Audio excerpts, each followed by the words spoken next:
Okay, good morning. Then let us continue with our first exploration of EEG. Are there any questions left from yesterday? Something that you felt you need to discuss? Any even scan-related issues? I mean, we clarified the thing with clinical scan. Good. So if that's not the case, then we continue. So yesterday we briefly discussed some very basic aspects of EEG. The main thing was that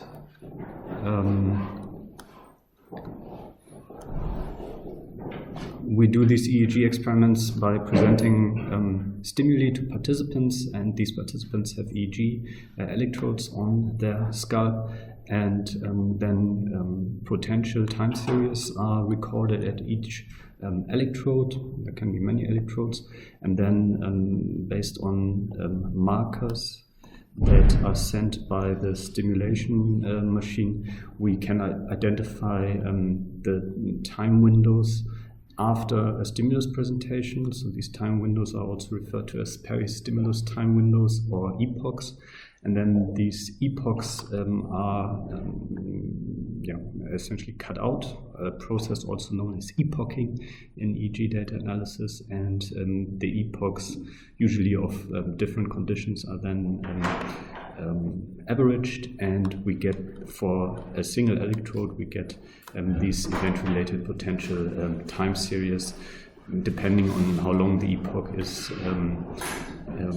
in the data analysis. And we essentially ended up with this, and the point of this slide was that I wanted to show you that, so this is our own data from some years ago. Actually, that's EEG fMRI combined data, but this is just EEG data, of course, from a single electrode, and we presented visual stimuli. So we will discuss visually evoked potentials. What I want to emphasize here is that usually you see these kind of event-related potentials where you see clear peaks. For example, here the P100 at 100 milliseconds. But that's then the average over many trials and many participants. If you look at the single participant level, there's a lot of variation in these event-related potentials. So these are different participants, and you see, for example, this P100 peak, you see that here and here and here, you see it in most of them, but here, for example, you also don't see much, which can have all sorts of reasons. For example, that the electrode was not greatly attached, or that the anatomy of the participant is a little bit different, or that the participant didn't really pay attention to the stimulus but looked around all the time. So I just want to emphasize that although we will see kind of event-related potentials and these electrode time series that have clearly identifiable peaks, this is definitely not necessarily the case for each individual participant from which you acquire data. So there is quite some variation. So that was actually the last thing that I wanted to, in this first intro to EEG, emphasize. And then, basically now, in a way, go through the whole idea of EEG again, after this brief run-through, and revisit all sorts of things in more depth. And the first thing to discuss here are some basic concepts from electricity, because obviously we use the terms potential and current and impedance when we deal with the EEG, and I think it's at least useful to have some definition in your head of what these terms mean. Like I said yesterday, it's all about learning the language. Of course, we do not do a full electromagnetics physics course now, but we only highlight certain aspects. And once we've established basically some terminology, some terms, then we also will discuss in this new origins section the current model of what the EEG means, in the sense that if there is something happening on the electrode, what is the idea, what is happening in the brain. So that's essentially the plan for today. And then this afternoon, as you all know, there's the CCNB Centennial, to which you're of course very much invited. So this section is actually not based on the lab book, and I think there is maybe a little bit in the EEG book by Rita Hari and so on, but these slides are taken from a little bit random electromagnetics book by Kraus and Fleisch, which at one point at the end of my PhD I found in the library in Birmingham, and for some reason it stuck. There are many, of course, there are many textbooks on electromagnetics.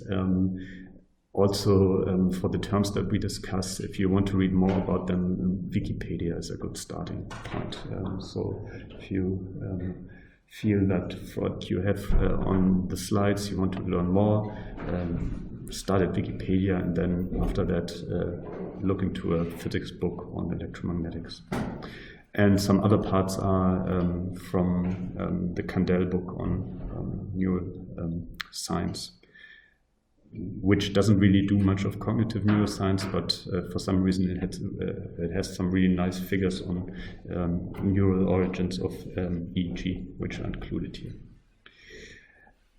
Okay, so something about electricity first, and here the aim is basically to familiarize you with these terms that you will have all heard before in school. And basically asking you to now consolidate your knowledge about these at a level that is appropriate for a master course in cognitive neuroscience, and basically go away from this course with at least a definition of these terms, but also with the knowledge that there's more to learn about everything. So the terms that we want to discuss are the electric charge, the electric field, electric potential, electric current and current density, and resistance and impedance. And why these terms? So why talk about them? Because they relate very much to what we see in the EEG and basic concepts of EEG activity. So electric charge relates, of course, to the ions as carriers of charge and bioelectricity. You all studied basic neurophysiology, so you all know what EPSP, so excitatory postsynaptic potentials, and inhibitory postsynaptic potentials are, and what action potentials are.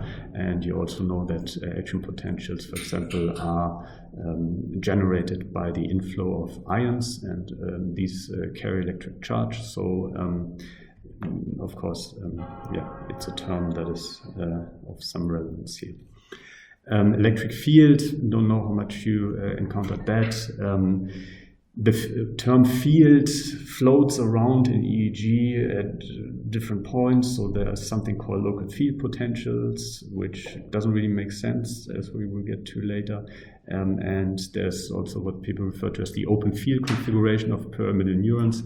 And the aim is here a little bit to, although this term floats around in EEG, to actually tell you what from the physics point of view an electrical field is, and then to know that the term field is used a little bit weirdly in cognitive neuroscience or EEG.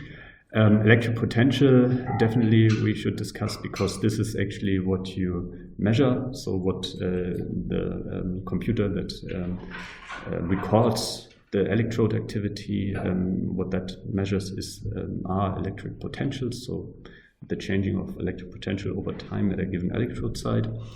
Electric current density, the reason I bring that up is because if you ever do real neuroimaging with EEG, so you do source modeling, as it's called, for EEG, so you try to describe the sources of EEG, recorded EEG activity in the brain, then you will come across the term electric current density, and hence I want to introduce that.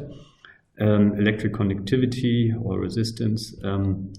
That's if you ever do interesting EEG data analysis in terms of modeling EEG activity based on biophysical models, you will come across that. Of course, if you only deal with electrode data, I think conductivity of different tissues or so is not that interesting. And one last thing that you will come across if you ever actually apply an EEG setup to somebody or your participant, which I actually recommend everyone. So please take part in experiments here at CCNB in EEG and fMRI and behavioral studies, because that really teaches you a lot about the practical aspects. So if you just experience how these things are. So if you ever take part in an EEG study here, what will happen in the very beginning when they put on the cap is that they will try to optimize the impedance of each electrode as a measure of the electrode conductance, and hence you will also come across that term. So we want to talk a little bit about it. So that's kind of the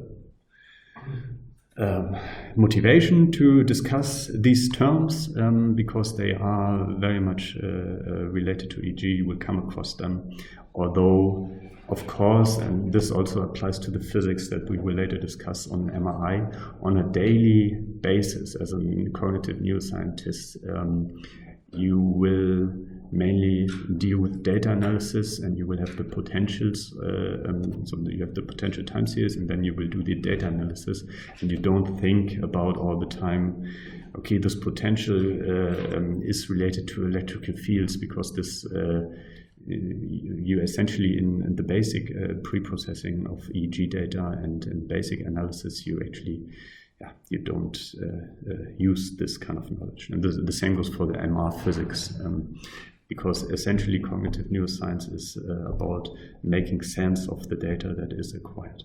And if you want to make really a lot of sense and take a biophysical modeling approach, then of course you need these concepts a lot, and you should familiarize yourself much more than we do here. But if you are mainly interested in whether the P300 is bigger if people are conscious of something, or smaller if they're not conscious of something, then of course you are only interested in this difference of the potential time series, and that's it. Good. So now zooming in a little bit on these terms, and again these slides, especially now for electricity, they are mainly for you to have some definitions, memorize them, and then run around after the course with some definitions in your head about certain things. And then if somebody says, so now we are going to adjust the impedances, then you know, impedance, I know that term.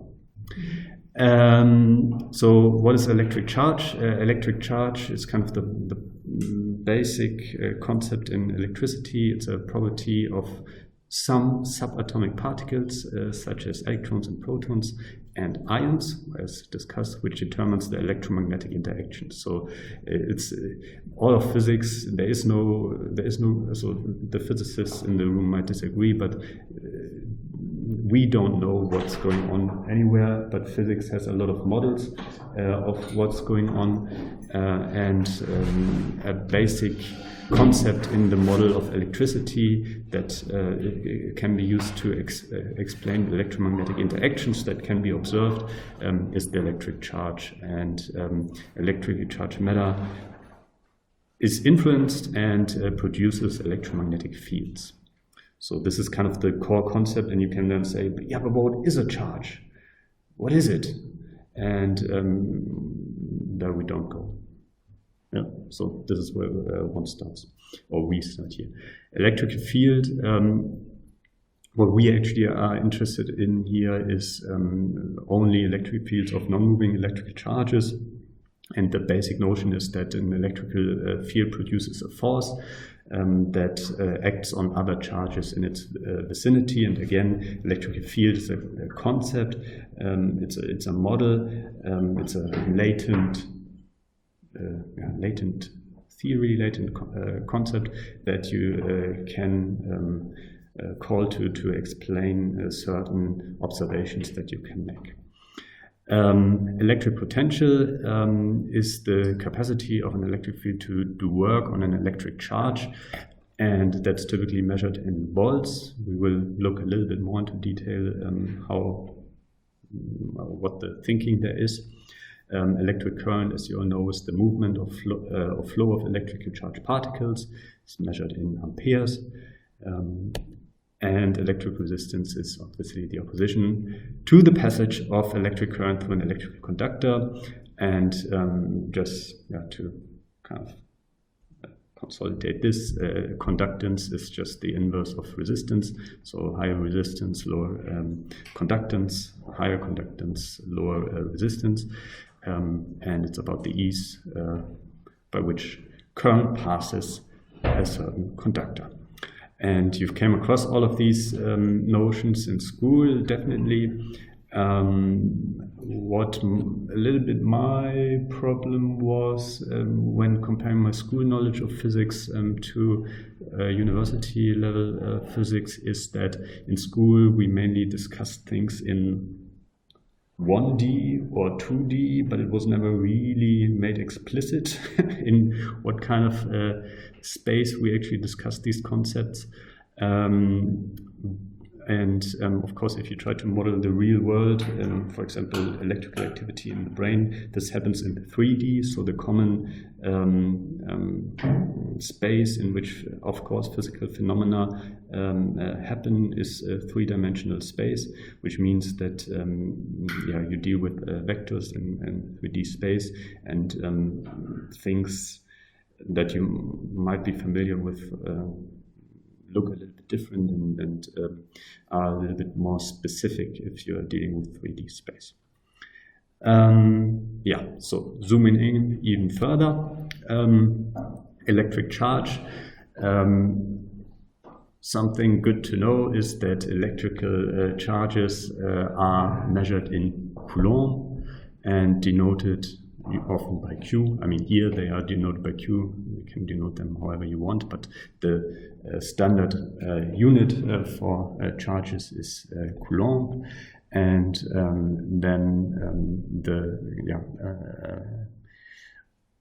a basic unit of charge is the charge of an electron, which has the charge of minus 1.610 to the power of minus 19 Coulomb. And a proton has the opposite electric charge positively.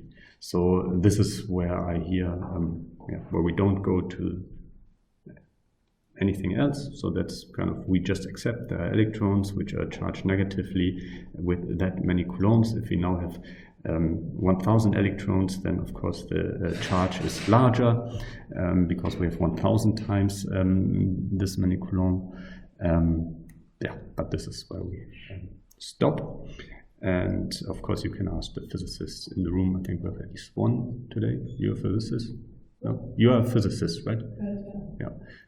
If you want to know more about electrical charge,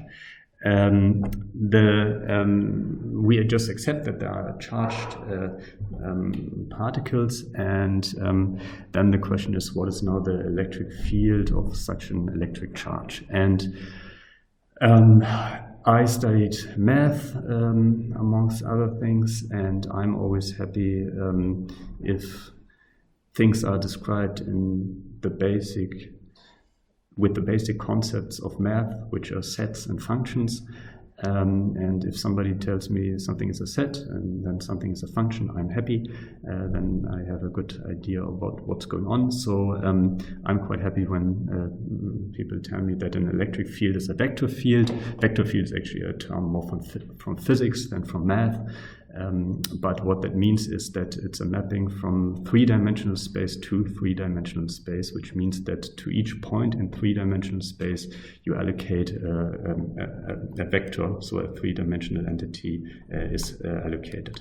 So this kind of writing of functions, by the time you will do your oral exam, I think you will be familiar with this writing of functions, because we will use it in statistical methods a lot, and it's also in the mathematical preliminaries for statistical methods, which you might have seen already, and which will also be part of the statistical methods exam 1 and so on. So I don't want to go too deep about this today, because you will come across it anyway. And yeah, today just think that to each point in space there's a vector allocated, and a vector in 3D you can think of, for example, such a thing has a direction, it has a length, and it's located somewhere in space. And in physics, these kind of mappings from 3D to 3D, so allocating a vector to each point in space, so the vector here, vector here, are called vector fields. Now, what are these vectors? The idea is essentially that these vectors refer to the force that a charge somewhere in the space. So you have a charge somewhere in space, and then you have another charge somewhere. And the question is, what is the force that this first charge exerts, that's a good word, exerts on the second charge. There will be a picture in a second, but that's the question. And this, of course, depends on things.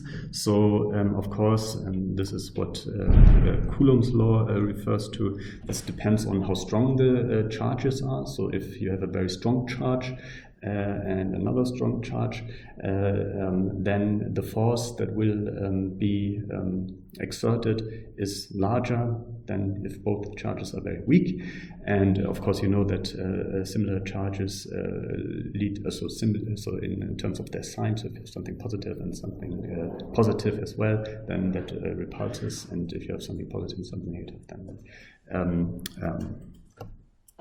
they will collide, or they adhere each other. Here you can essentially think of, oops, not a charge, you can think of repulsion. I just saw a typo here, which I want to remove. Well, no, there, charge.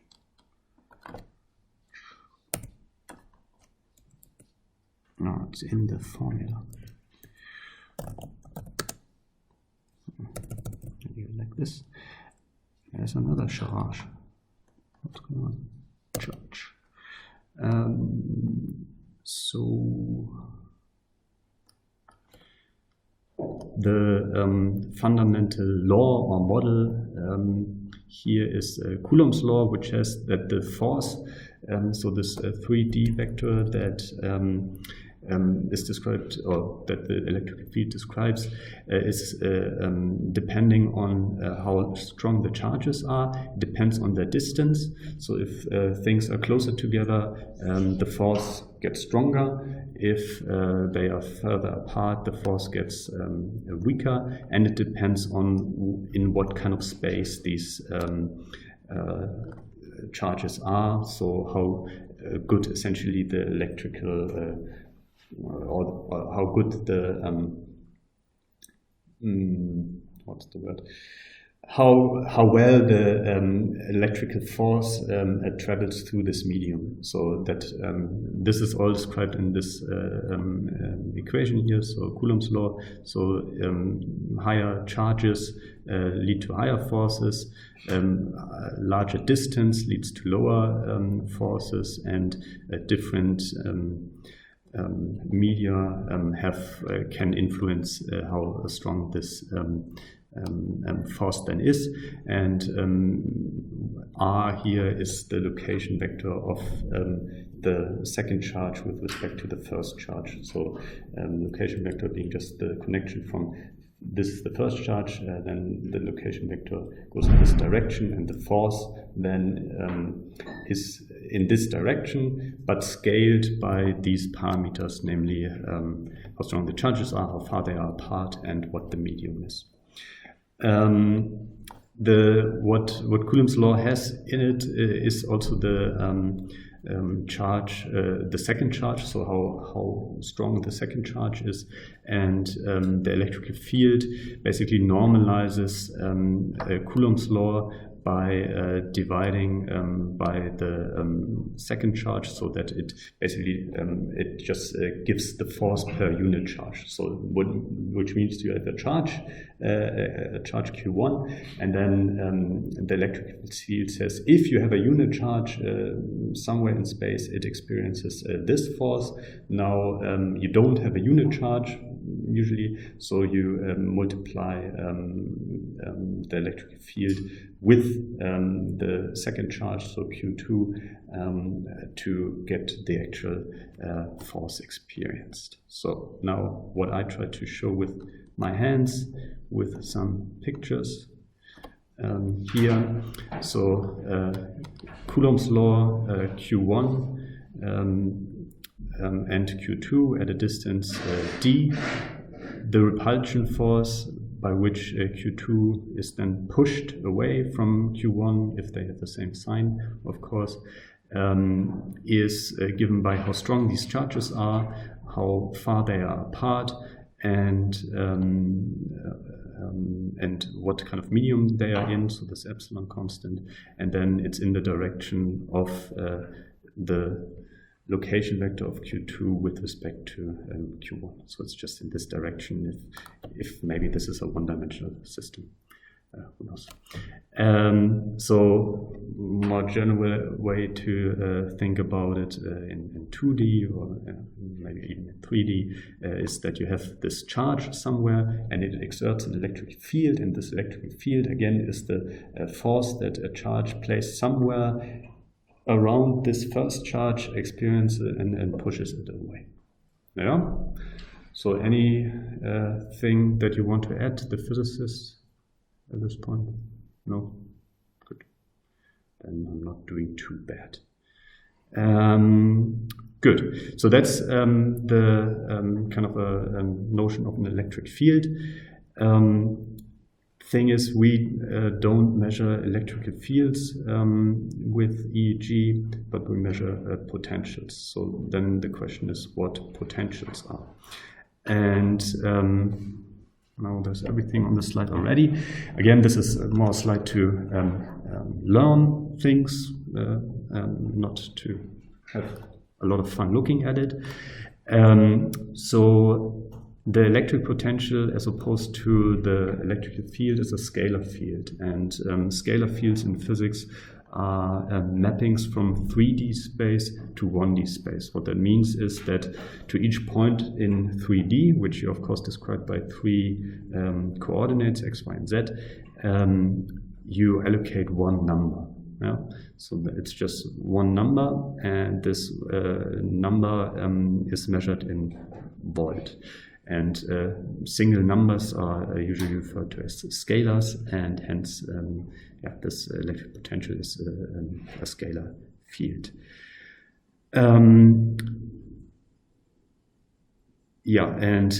Of course the electric potential at a point is kind of a function of the electric field. So it depends on the electric field, which means it also depends on the initial charge Q1. So, and if you have multiple charges, this is what this also says, you have superposition of the fields, and then the potentials also add up. So what is the potential? Actually, to do that really nicely in terms of physics, we would have to talk about line integrals, so integrals over vectors in 3D, but we don't do that. So more intuitively, it's kind of the work that needs to be done between two locations to move a unit charge against the electrical field of the initial charge. Yeah? So the idea is you have a charge here, you have another charge here, and now they repel each other, as we've seen before, which is defined by the electrical field. And now, instead of just having them repel each other, you want to move the second charge somewhere in this electrical field. The easiest, of course, to think that you move it in against the repulsion force. And the thing is then that you need, just if you think about it physically, you need to have to, if you think in terms of magnets, for example, you need to apply some force yourself. And if you apply this very long over a lot of space, then that's more work than if you just apply it over very little space. And the potential then refers to kind of the electric field times the distance between these 2 points. And then, of course, it's like always, you instead of really doing this over like 2 meters or something like this, you specify how much work needs to be done if you make the distance smaller and smaller. But what remains the case is that potential is always the necessity to do work inside an electrical field. Most important thing here is that it's actually a scalar quantity. Let's see what the next slide brings.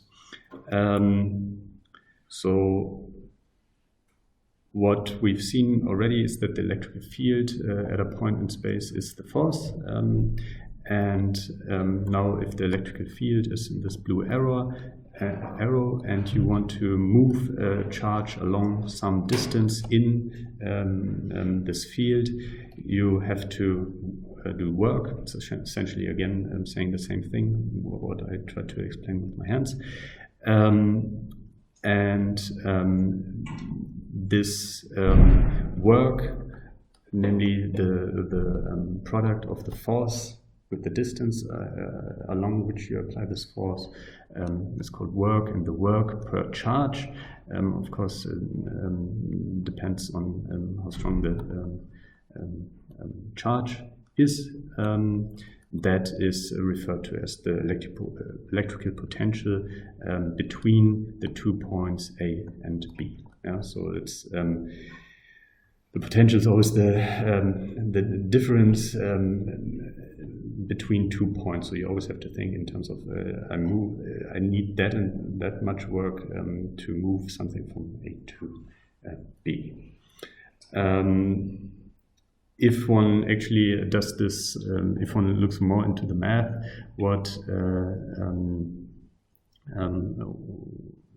into the relation between the electric field and the potential, then the electric field is actually the gradient of the potential scalar field. So if you compute the derivatives of the scalar field with respect to all of the coordinates, you get a 3D vector, and that's actually the electrical field.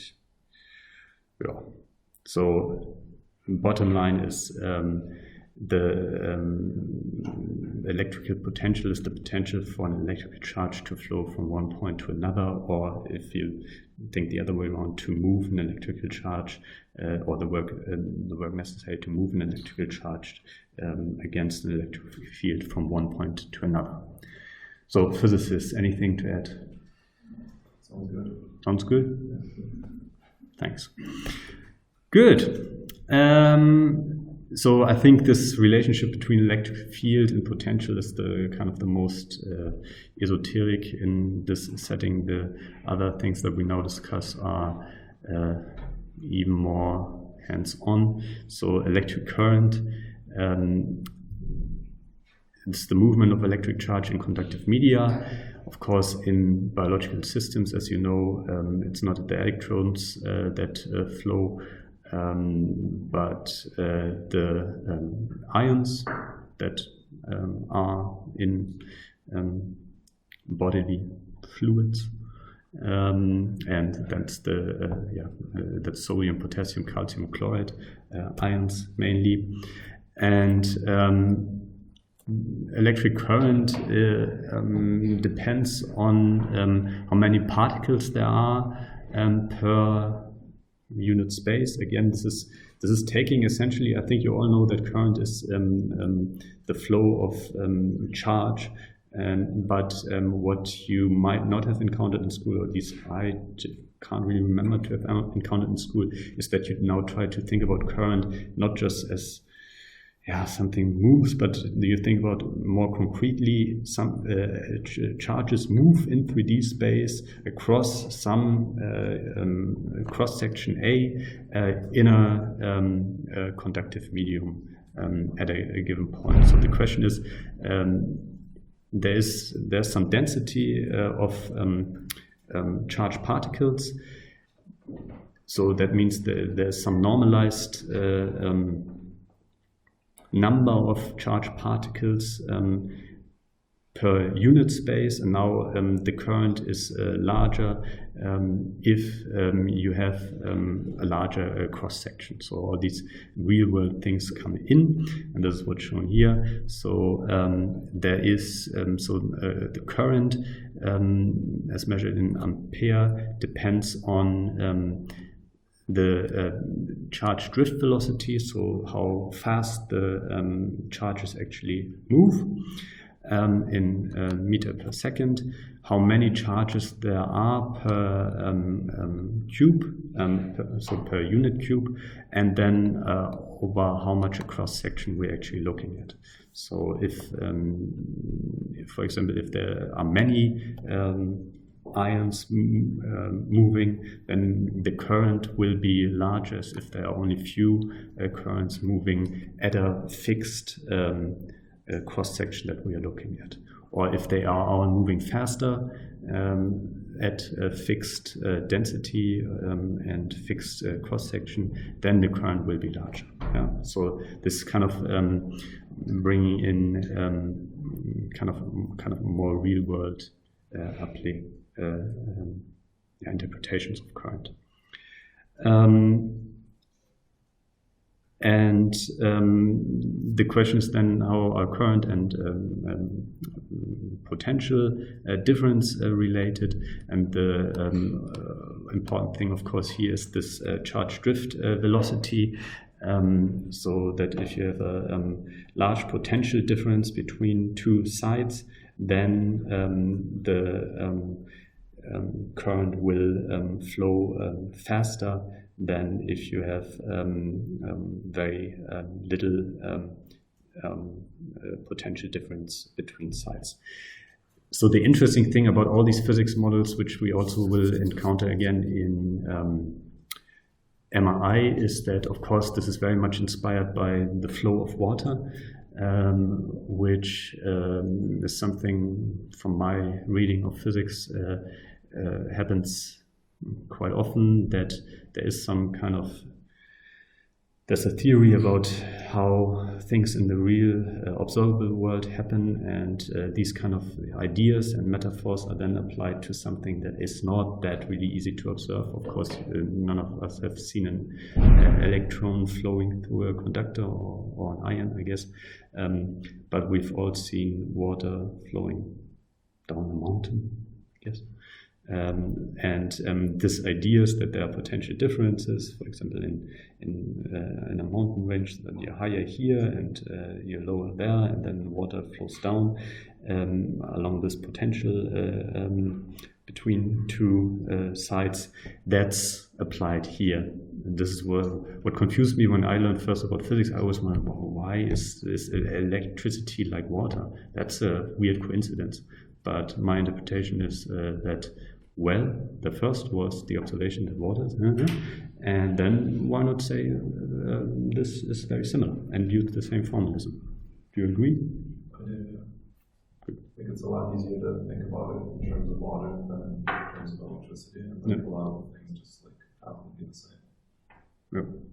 And thing is that these models then, thinking about water, when thinking about electricity, are then work as models to predict certain measurements that you can make in terms of electricity. Hence, good model, although it's not a probabilistic model, because things in physics are often not probabilistic models, but we will get to that later. So here again a visualization, electrical field, although you could would be a little bit better actually to think about a potential difference between 2 points here, but you know that the potential difference is of course determined by the electrical field. And then the thing that determines current is the drift velocity, so how fast this positively charged thing here moves, how many charges there are per unit cube, and then over how much of a cross-section, because this is what the current refers to, these drifting particles move.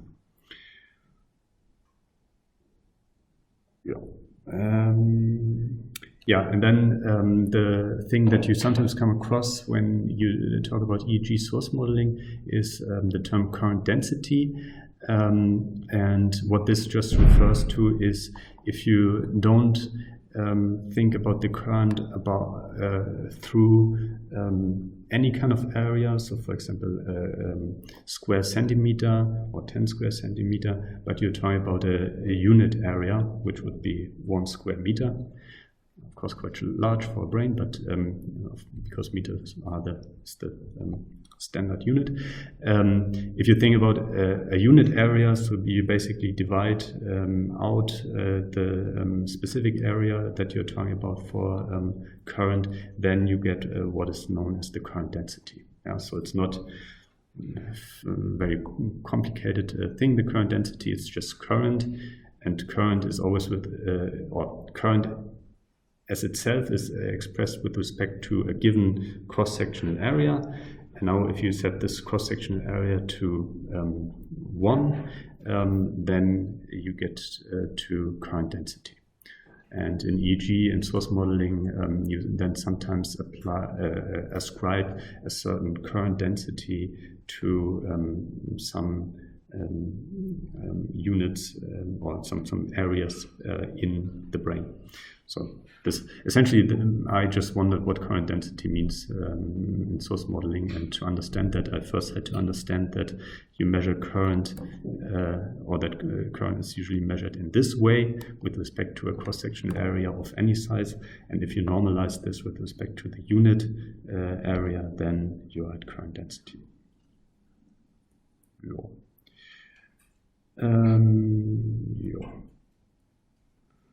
Good, and it's getting, the good thing is that these kind of things get easier as we proceed, because in a way I put in, now I think they're actually getting, in terms of the concepts also from reading these books, they get less esoteric as we proceed. Maybe I also put less and less effort into explaining all of them as we go along. I'm not quite sure. So resistance is applies to electric conductors. So we are now talking about, we know what current is, and we're talking about that current flows in certain conductors, conductive media, which of course can be cables and stuff, but you also know that there's bioelectricity, so currents also flow in bodies, and the resistance is then defined as how much, essentially how much current you get for how much potential. So if you divide the potential that you have by the current that you get, then you get the resistance. So if, for example, you have the same current and you need and you have a very large potential for this current, then you have high resistance. Correct me if I'm messing something up. If you have if you only need a low potential difference for the same current, then you have lower resistance. And that's the definition of resistance. So you basically divide the potential by the current. Conductance is just the inverse. And resistance measured in ohms, as you all remember from school, and conductance, which you might not remember from school, or at least I didn't, is measured in Siemens, and it's just the inverse. So high resistance, so if this in the denominator is large, means low conductance, which the words already explain. Yeah, and these other terms, resistivity and conductivity, especially conductivity, you come across in EEG quite a lot. They refer to how a specific material conducts electrical current, and then this you can measure. And again, it depends on how large this material or this block of material is that you're dealing with. So if you have, if we're talking about resistivity, that scales,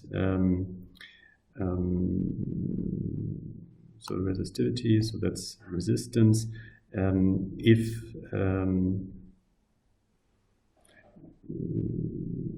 yeah, essentially, I should say like this. It's a material constant. So you basically want to ascribe to a certain material how resistant it is to something, and to make sure that you can compare these materials between these resistivity material constants between different materials.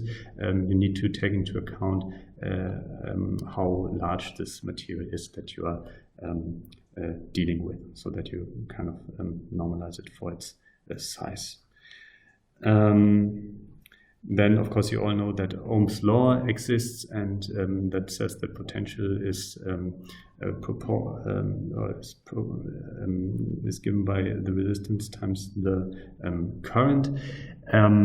This applies to cases where the resistance does not change with differences in current. So I think one of the fundamental examples for this is that so if you have an electrical resistor, if they get if current flows, they get warm and their resistance changes. So then Ohm's law doesn't apply anymore. So this only applies if the resistance remains constant for different currents. But you also know, of course, from action potentials that you learned about, that the resistance of a cell membrane, for example, changes a lot depending on the current potential, because you have these voltage-gated ion channels, and if the voltage changes a little bit, then the channels open and the resistance of the membrane changes a lot. So in this cases, then Ohm's law doesn't apply, so this proportionality between potential and current flow, or if you want, this linear function between potential and current. Nevertheless, resistance still remains a well-defined quantity, because it's just the potential across the conductor divided by the current through the conductor. So I'm just trying to dissociate here the definition of resistance as the ratio between potential and current, and Ohm's law, which says that the potential and the current are linearly related, and this does not need to be the case. What you actually don't come across resistance much in EEG, because what usually is dealt with is impedance. And impedance, the main difference between impedance and resistance is that resistance is a concept that refers to the unidirectional flow of electric charge. So if the classical thing, you have potential difference, then the current flows, and it just flows in this direction all the time, and you can talk about the resistance. often, and this is also called direct current, so if it always flows in the same direction, it doesn't change. What you of course also have, and also in biological tissues, is alternating current, so the current changes its direction a lot. And then essentially the resistance of the material against this alternating current is referred to as impedance, but the impedance, and this is also now very shallow, is basically takes into account also things like capacitance, so that things first need to charge on and so on. So it's if you're dealing with alternating current, this is I think the bottom line. Resistance gets more complex or more complicated, and actually is then described not with a single number but with a complex number, so with two numbers. And one part, namely the real part of this complex numbers you will also encounter, or you will not encounter that much in statistical methods, but you will we also have them in the mathematical preliminaries. The real part of the impedance, that's essentially the resistance, and if you're dealing with direct current, then impedance and resistance are equivalent. But if you are dealing with alternating current, it's not only the resistance of the conductant medium that plays a role, but also what I meant earlier is that you have capacitative processes. So you store charges induced by the voltages, and you have also inductance processes that play a role that need to be accounted for, and all this requires to, in alternating currents, to come up with a more advanced and more general concept of resistance. And this more general concept of resistance applying to alternating current, and this is the important thing, applying to alternating current is called impedance. Of course, we could go into much more details about this, but that would mean that we have to establish a lot of other things. So for what we are actually doing with EEG, it's good to know that the potentials that we have in the brain are alternating currents, or due to alternating currents, because obviously there's not electricity flowing in one direction in the head all the time, but that changes on a millisecond time level, and hence if we're talking about how to about the current that is induced in electrodes on the scalp, we cannot just talk about the resistance, but we need to talk about a more general concept of resistance, which is called impedance. And what we try to do then is to lower the impedance of the electrodes and not their resistance, because we are dealing with alternating currents after all. Good. So that was this kind of pseudo-physics part of the EEG. So again, why we talked about this is that electric charge happens as ions carry charge by electricity, electrical fields, mainly because of the term. Electrical potential as the basic time series measure, current density for source modeling, conductivity for forward models, and now impedance as a quality measure for electrode conductance. So that was essentially that, and the next thing then would be, now armed with these terms, talk about the neural origins of EEG. So are there questions? No? Good. Then let's have